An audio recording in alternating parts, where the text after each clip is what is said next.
colleagues, to yet another video from the Medical Mentor Gym. Today, discussing medicinal chemistry is Love Motembo, and we'll be discussing chemistry tutorial sheet of 2022, question D regarding artemisinin class of drugs. Okay, so question D states, elucidate the structure of artemisinin and clearly indicate the part of the structure responsible for its antimalarial activity. Okay, so as illustrated, this is the structure of artemisinin. Okay, it is a sesquiterpene tetracyclic ring, okay, which contains an endoperoxide bridge. Yes. Okay. There is presence of a 1 okay, a 1,2,12 trioxane. Okay, this is present over here, as you can appreciate.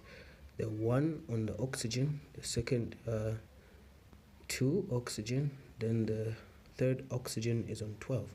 So this trioxane moiety here is part of our pharmacophore. Okay, and then they want the part of the drug that is responsible for the antimalarial activity. So the part of the drug responsible for the antimalarial activity here is the 1,2 endoperoxide bridge, okay, which forms a covalent bond, okay, with iron in heme. This bond allows for formation of free radicals, which are toxic to the falciparum parasite, and hence controls malarial symptoms and is used as an potent antimalarial agent. Okay.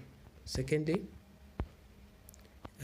structure activity relationship of artemisinin class of drugs. Okay, we'll take it step by step. Okay, first point, presence of a 1,2,12 trioxane ring structure is essential for activity. 1,2 endoperoxide bridge facilitates the mechanism of action responsible for antimalarial activity and is a pharmacophoric component. Okay, so it is essential to highlight that component. So that is the 1,2 endoperoxide bridge. This is the part responsible for the antimalarial activity, and that is the pharmacophoric component. Third feature of this class of drugs, at carbon 10 here, at carbon 10 we have a modification. Modification gives powerful derivatives as compared to artemisinin itself. Okay, and of the modifications we can attest acylation, adding of an alkyl group, so any long carbon chain, so either ethyl, okay, or methyl, gives an oil soluble derivative. Okay, so oil soluble, these are relatively hydrophobic, and an example of such a drug from such a modification is artemether, which is a common ingredient in most antimalarial drugs.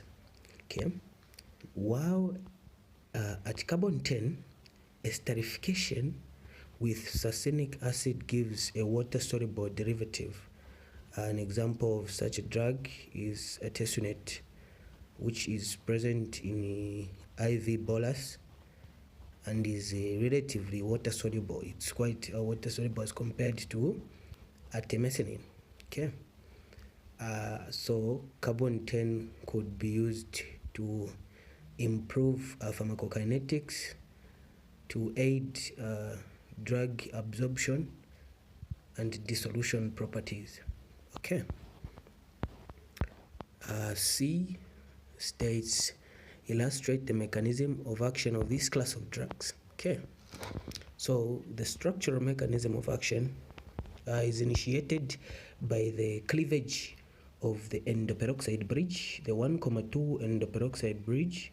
This bridge is cleaved by an ion moiety, and this ion moiety is derived from a heme component. Okay, so the ion moiety could either attack the oxygen at one position or the oxygen at two position. So depending on the oxygen attacked, there could be two possible radicals that could be produced from either reaction. So we'll take the attack on oxygen 2 as A, okay, and then we'll see how the reaction proceeds. Okay, so upon the ion attacking the second oxygen here, the oxygen breaks the bond, the already existing bond with the other oxygen. Okay, this allows for this oxygen to covalently bond with the ion, and this oxygen to remain with a negative charge. Okay, so this is the intermediate here. Of course, this doesn't last long. There are rearrangements that occur, and then the oxygen is reacted with a proton. Okay, the negative charge is reacted with a proton and forms an hydroxyl, and we maintain a charge on this carbon. And of course, we have iron oxide. This is a very essential moiety in this metabolite, as this is the radical part, and is the part that forms the protein adducts, these that are responsible, okay, for inhibiting protein synthesis and nucleic acid synthesis. Okay, all right, so the second route, okay, takes the attack on oxygen 1. Okay, the ion component attacks oxygen 1, and this bond breaks, so this oxygen gets the negative charge. This oxygen gets attacked by the ion.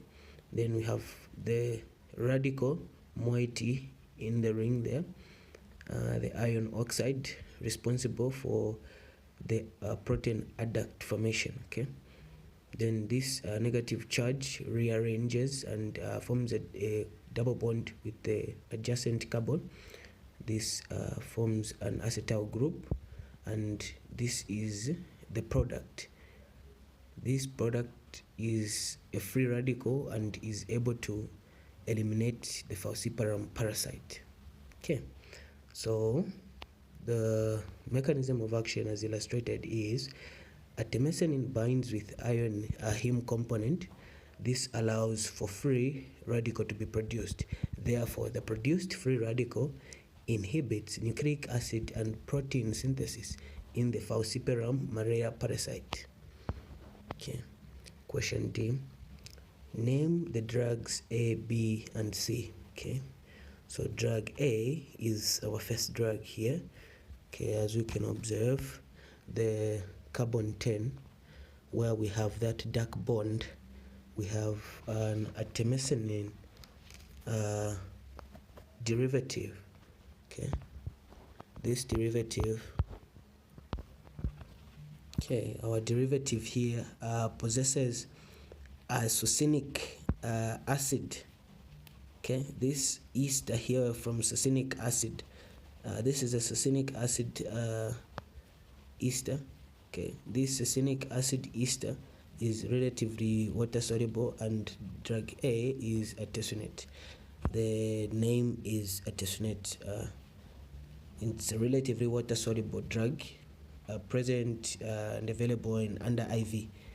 Okay, the second drug has been substituted at carbon 10, but the substitution is a methoxy group, an oxygen with a methyl moiety. Okay, this methoxy group is relatively hydrophobic, and it is an alkyl derivative. So methoxy group suggests this drug is artemether, which is a widely used antimalarial agent. Okay, the third drug C has been substituted. The substitution is an ethoxy group, so we've added a carbon from artemether. The drug is named Artether, okay, relatively hydrophobic drug. Okay, that's all we had for you. Thank you very much. Would like to continue. Bye bye. Medical Mentor Gym. Shalom.